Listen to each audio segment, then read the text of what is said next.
이슈, 오늘은 에너지에 대한 최근 이슈 가운데 우리가 주목할 점들 짚어봅니다. 법무법인 율전 전문위원이신 최준영 박사님 나오셨습니다. 안녕하세요. 네, 안녕하세요. 자, 오늘은 또 어떤 나라 이야기 해볼까요? 예, 지난주 우리나라 이제 원전 수출이 결정된 나라가 있죠. 네, 체코라는 나라에 대한 이야기를 좀 해보려고 합니다. 네, 네. 체코 하면은 어떤 생각이 먼저 떠오르시나요? 체코는 프라하. 그렇죠. 보헤미안. 네. 오래된 역사가 있는 낭만적인 맞습니다. 아름다운 이런 게 생각나죠. 사실 우리나라 많은 분들이 체코 그러면 떠오르는 이미지는 말씀해주신 그런 이미지인 것 같아요. 네. 그런데 사실 이 체코라는 나라는 이제 동유럽 지역에 속해 있긴 합니다만 네. 어떻게 보면 중부 유럽 전체 지역에서 최고 제조업 공업 국가 중에 하나였어요. 그렇군요. 그러니까 비교적 상당히 오랜 시절, 그러니까 중세 시절 이후부터 네. 많은 산업이 이제 발전을 했던 기계공업 이런 것들이 발달했던 지역이고요. 네. 지금도 이제 체코는 세계에서 가장 오래된 자동차 회사인 이제 스코다. 라고 하는 자동차 회사가 있습니다. 지금은 네. 이제 폭스바겐 브랜드로 이제 들어가 있는데, 그래서 현재도 자동차 및 부품이 전체 GDP의 한 10% 차지할 정도로 제조업 네. 국가이기도 합니다.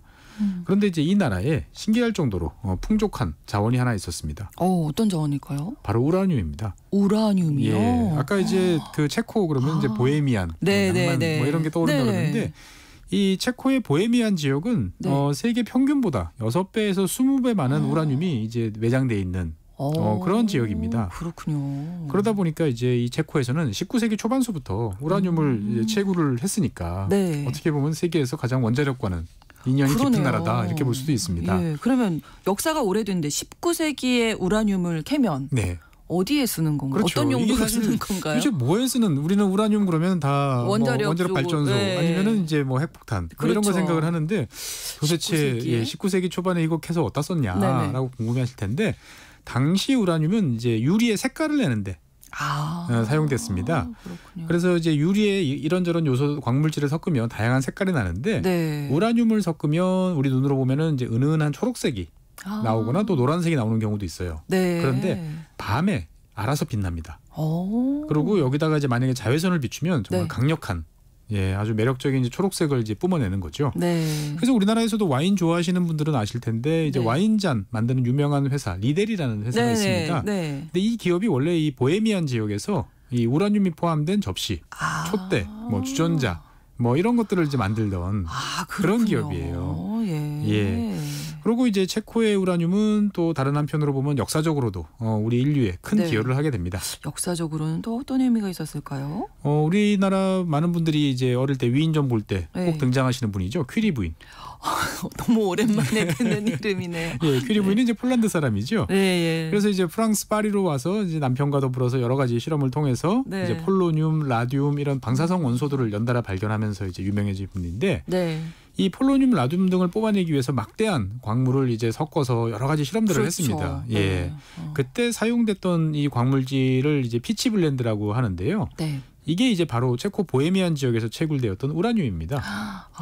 그래서 체코에서 채굴된 우라늄이 이제 파리까지 가서 여러 가지 실험 재료로 사용되면서 이제 우리가 알고 있던 여러 물리학 지식을 높이는 데 기여를 했던 거죠. 그렇군요. 그래서 이 체코의 우라늄은 20세기 한 중반까지 유럽 지역에서 알려진 유일한 매장지였어요. 우라늄 매장지였고요. 그러다 보니까 이제 2차 세계대전이 터지자마자 이때는 독일이 그렇겠죠. 그다음에 전쟁이 끝나자마자는 바로 소련이 그래서 이것들을 가져가던 이제 그러한 곳이 이제 체코의 우라늄입니다. 그래서인지 몰라도 이 체코는 다른 나라보다 유달리 원자력에 친화적이고 국가 전체적으로 봤을 때도 원자력 비중이 높습니다. 역사적으로도 이렇게 의미가 있으니까 그럴 것 같긴 한데 체코 원자력 비중 어느 정도나 되나요? 일단은 체코에서 전력을 만들어내는데 가장 많이 사용되는 것은 석탄입니다. 석탄이 한 44% 정도 되고요. 그리고 이제 두 번째가 원자력인데 원자력이 37% 정도입니다. 거의 비슷하네요. 그러니까 이제 우리나라 같은 경우가 30% 정도니까 우리나라보다 원자력 비중이 더 높은 나라다라고 이제 기억을 하시는 게 좋겠어요. 그러니까 많은 분들이 체코가 처음으로 원자력 발전소를 도입하나 이렇게 생각하시는 분들도 종종 계신데 그렇지는 않고요. 그리고 이제 체코는 다른 한편으로 보면 이 전기를 만들어서 지속적으로 주변 국가에 수출하는 그런 나라이기도 합니다. 체코도 전력을 수출하는데 이게 전력 수출이라는 게 들을 때마다 정말 신기하거든요. 그렇죠. 우리나라는 섬이다 보니까. 그렇죠. 불가능하죠. 맞습니다. 네. 그래서 이 EU는 원래 이제 모든 회원국들한테 자기네 나라에서 생산되는 전력의 15% 정도는 다른 나라로 뭐 보낼 수 있거나 받을 수 있도록 이제 송전망을 갖춰놔라라고 이야기를 하는데 체코 같은 경우는 이거를 훌쩍 뛰어넘는 30% 정도 수준을 유지를 하고 있어요. 그래서 이제 이 체코는 내륙 국가 바다와 접해 있지 않은 나라인데 주변이 이제 독일, 뭐 오스트리아, 슬로바키아, 폴란드 이런 나라들하고 이제 겹쳐 있다 보니까 이들 나라하고는 직접 송전망이 연결이 돼 있어요. 그래서 전력을 한 30테라와트 아워 정도 규모 수출을 하고 수입을 또 필요할 경우 또 수입도 합니다. 그래서 16.7테라와트 아워 정도 하니까 한 13.5테라와트 아워. 그러니까 전체 전력 생산의 한 30% 정도를 수출하고 있다라고 볼 수 있겠습니다. 자, 그러면 언제부터 체코가 원자력 발전을 한 건가요? 그러니까 이제 체코는 원래 이제 자체적으로 우라늄이 풍부했기 때문에 이게 어떻게 쓰이는지, 과학 기술이 어떻게 발전하는지에 대해서 잘 알고 있었어요. 그래서 소련한테 우라늄을 수탈당하면서도 자체적인 원자력 프로그램을 진행을 했습니다. 그래서 1957년에 세계 9번째로 핵분열 이것을 이제 실험용 원자로에서 시작한 나라였어요. 그러니까 꽤 원자력하고는 인연이 깊은 나라다라고. 전혀 몰랐어요. 그렇습니다. 우리는 뭐 체코 그러면 동유럽에 그렇고 그런 나라다라고 하지만 그런 나라는 아니고요.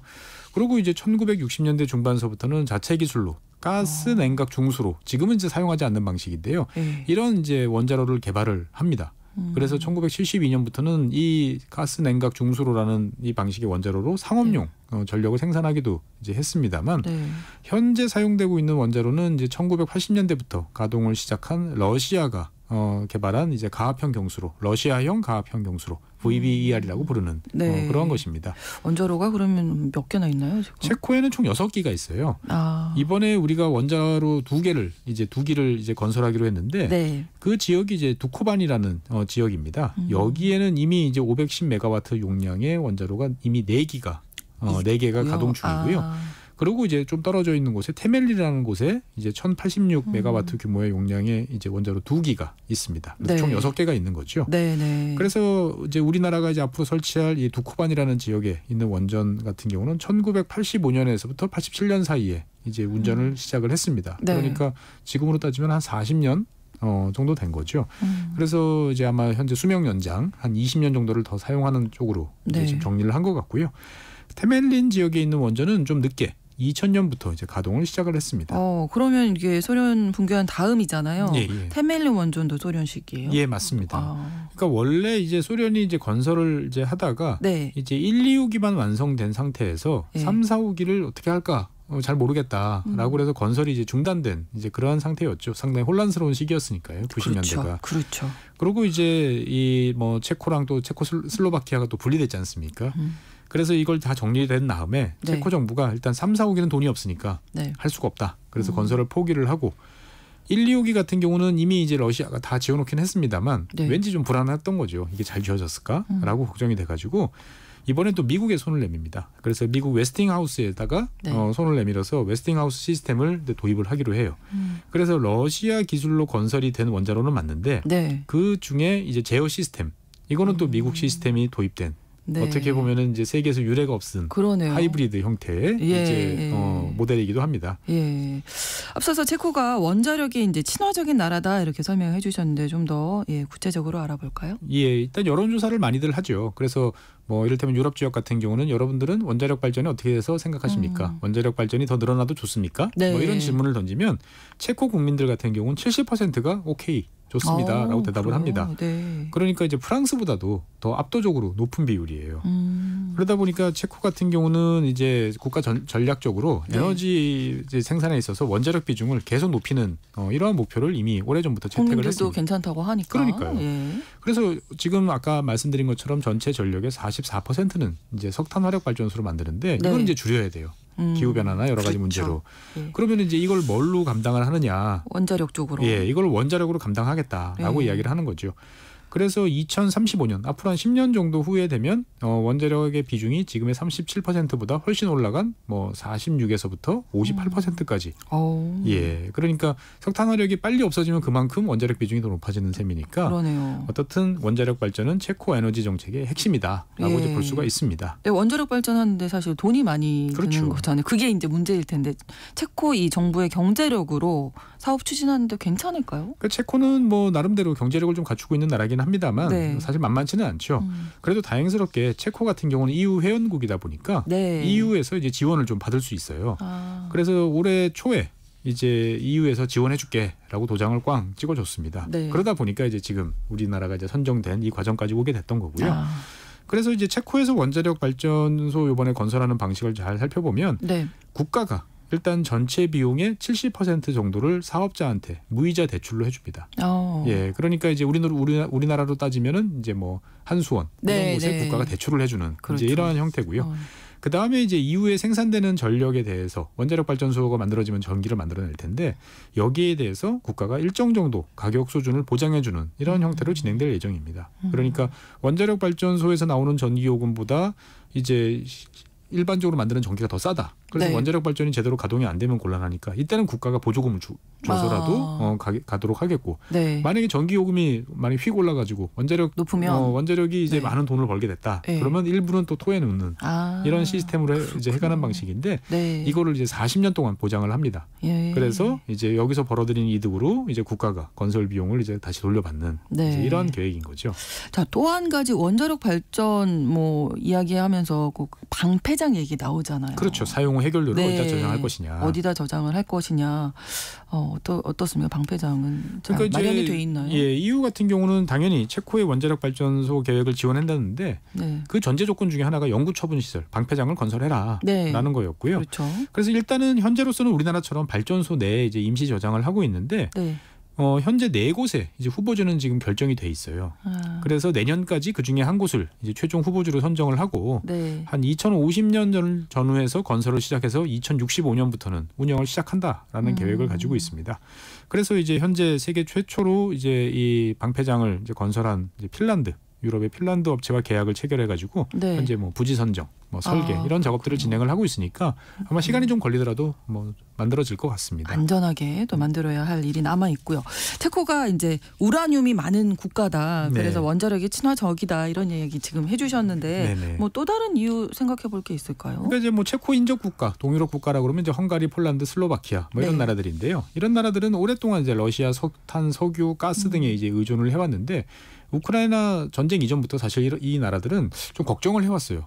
예, 그러니까 이게 너무 우리가 의존하는 거 아니야? 러시아에 너무 예. 의존을 하고 있다. 보통은 이제 이 네 나라를 묶어서 이제 비세그라드포라고 이야기를 하는데 네. 사실 가스 같은 경우는 100% 이제 러시아에 의존해 왔거든요. 네. 그러니까 이제 전쟁이 딱 터지고 나니까 그래 우리 걱정이 맞았어. 네. 예. 네. 그러니까 에너지 안보 이게 갑자기 중요성이 떠올랐고 그렇죠. 그러면 우리가 할 수 있는 게 뭐지?라고 생각했을 때 원자력이 답이다라고 이들 국가들은 다 생각을 합니다. 네. 그러다 보니까 이제 체코와 더불어서 폴란드, 루마니아, 슬로바키아, 슬로베니아, 뭐 불가리아 이런 나라들은 다 원자력 발전을 늘리겠다라는 쪽으로 지금 가고 있습니다. 그러니까 동유럽 국가들이 이렇게 원자력에 관심이 많군요. 그렇습니다. 이들 네. 국가들은 뭐 재생에너지는 별로 관심이 없고 네. 자기들은 이제 제조업해서 일자리도 만들고 경제도 발전시켜야 되는데 네. 그러려면 이제 안정적이고 대량의 전력을 탄소 발생 없이 만들어야 되니까 당연히 이제 원전밖에 답이 없는 거죠. 네. 그래서 서유럽 국가들은 문을 닫고 있는 데 비해서 동유럽 국가들은 지금 그러게요. 한 12기 정도를 이제 만들겠다라고 하는데 돈이 이제 우리 돈으로 한 200조 가까운 이제 돈이 필요하다 보니까 이게 이제 어떻게 만들 것이냐가 이제 걱정인 거죠. 그 문제는 어떻게 해결이 잘 되나요? 일단은 이제 비용의 문제? EU한테 손을 내밀겠다라는 네네. 거죠. EU가 이제 그 여러 가지 논란 끝에 원자력도 녹색 에너지라고 네. 일단은 이야기를 해서 지원을 해줄 수 있는 상황이 돼 있어요. 그러다 보니까 일단 어느 정도 문제는 해결돼 있는 상태인데 네. 그래도 이제 자국이 이제 부담해야 될 부담도 만만치 않은 거죠. 그렇겠죠. 그러니까 이제 폴란드 같은 경우는 이제 미국의 웨스팅하우스를 이제 얼마 전에 원자력 사업자로 이제 선정을 해서 현재 계약을 진행 중에 있는데 네. 여기 들어가는 돈이 폴란드 전체 GDP 한 4% 가까이 됩니다. 그렇군요. 그러니까 국방비 전체만큼을 지금 돈을 들여가지고 원자력 발전소를 만들어야 되다 보니까 좀 고민이 좀 많은 그런 상황이기도 합니다. 네. 우리 입장에서 보면 동유럽은 뭐 새로운 미래 시장이다 이렇게 볼 수도 있을 것 같은데요. 그렇습니다. 사실 유럽의 원자력 시장은 대부분 이제 다 프랑스 거였어요. 네. 근데 지난 20년 동안 프랑스가 새로 신규 원자력 발전소를 하나도 건설을 못했어요. 그러다 보니까 이제 납기 준수도 안 되고 비용도 많이 상승했고 그래서 네. 프랑스 EDF 같은 이제 원자력 업체가 많은 어려움을 겪고 있는데 네. 우리나라 같은 경우는 일단 국제적으로 무조건 납기는 준수하는 나라다라는 평가를 이제 소문이 받고 나 있어요. 있군요. 네. 예, 그리고 비용도 상당히 합리적이다라고 이제 이야기를 하다 보니까 우리한테는 이제 좋은 기회가 있는 거죠. 네. 하지만 중요한 것은 이 동유럽 국가들이 돈이 많지 않다 보니까 그렇죠. 자금 조달에 대해서도 우리가 좀 지원해 줄 수 있는 역량을 갖추는 게 중요하다라고 말씀드리겠습니다. 향후 전망 어떻게 보십니까? 일단은 뭐 이탈리아도 이제 원자력 다시 도입하겠다라고 이야기하는 만큼 네. 우리한테는 유리한 조건이 만들어지고 있는데 주의할 점은 이 유럽의 시장이 커지면 네. 당연히 프랑스라든지 독일이라든지 이런 기업들도 다시 참여할 가능성이 높아지는 거죠. 그렇죠. 그러니까 경쟁이 더 치열해질 수도 있으니까 뭐 우리 입장에서 봤을 때는 그걸 잘 이겨내야 되는 것이고 네. 체코 원전은 이러한 상황에서 우리가 이제 수주를 유럽에서 첫 번째로 한 것이니까 이걸 네. 발판 삼아서 앞으로도 계속 좀 좋은 소식이 있었으면 좋겠습니다. 그렇습니다. 글로벌 이슈 법무법인 이율전 전문위원이신 최준영 박사님과 함께했습니다. 고맙습니다. 네, 감사합니다. 오늘 방송 마무리하면서 에릭 클랩튼의 Change the World 전해드리겠습니다. KBS 라디오 신성원의 오늘 세계는 내일 오전 11시 5분에 다시 오겠습니다. 고맙습니다.